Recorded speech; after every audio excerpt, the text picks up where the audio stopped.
Welcome to our EAS How-To series.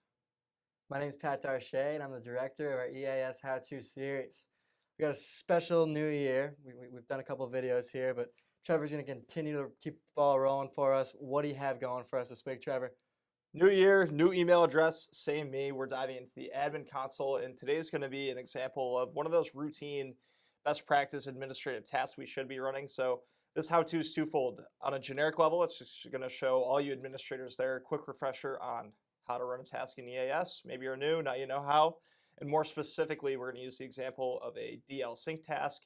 And essentially what this does, Pat, is it syncs your list of users to be archived against your up-to-the-minute Active Directory. So this is really something that EAS administrators should be doing on a weekly, monthly basis, depending on the level of turnover you see in your organization. So we're going to dive into the admin console, show you just how easy it is to run a DL sync task in EAS 9. Let's check it out.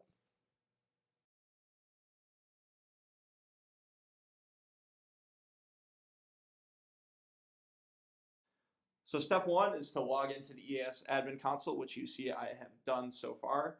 And as you'll notice over on the right here, I've got some tasks that I run on a fairly regular basis, one of those being the DL sync task that you see appearing at the top. So I'm going to select that task there, and I'm going to make sure I have this enabled box clicked down low, and I'll be ready to go.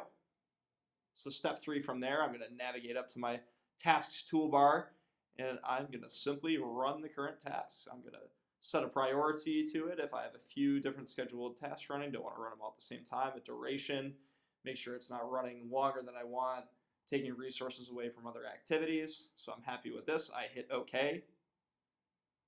This gets kicked off here with that toolbar. As you can see, turning green, the process has began. And if I want to check on things, see how things are going, just navigate over here to the log page, and I'll see the task is starting. It's running.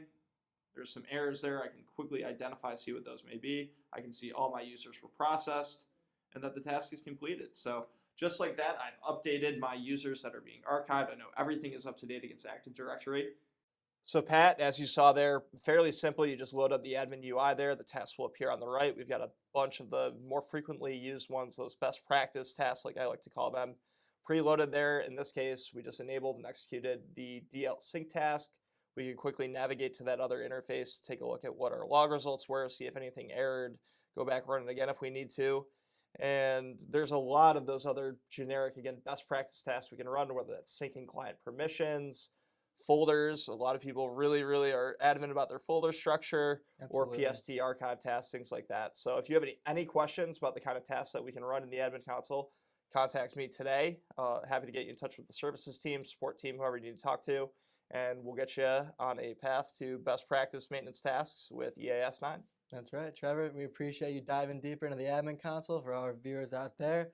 Hope everybody gained some insights and best practices with tasks in EAS.